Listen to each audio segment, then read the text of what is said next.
సహించిన వారిని ధన్యులనుకొనుచున్నాము గదా. మీరు యోబు యొక్క సహనమును గూర్చి వింటిరి. ఆయన ఎంతో జాలియు కనికరము గలవాడని మీరు తెలుసుకుని ఉన్నారు. యోబు గ్రంథం 42వ అధ్యాయం 12వ వచనములో యెహోవా యోబును మొదట ఆశీర్వదించిన దానికంటే మరి అధికముగా ఆశీర్వదించెను.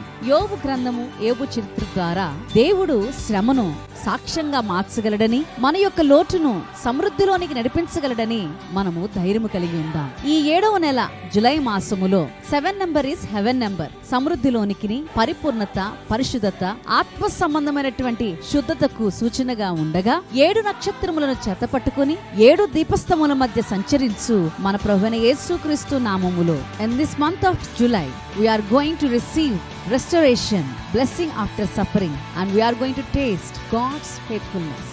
Shalom.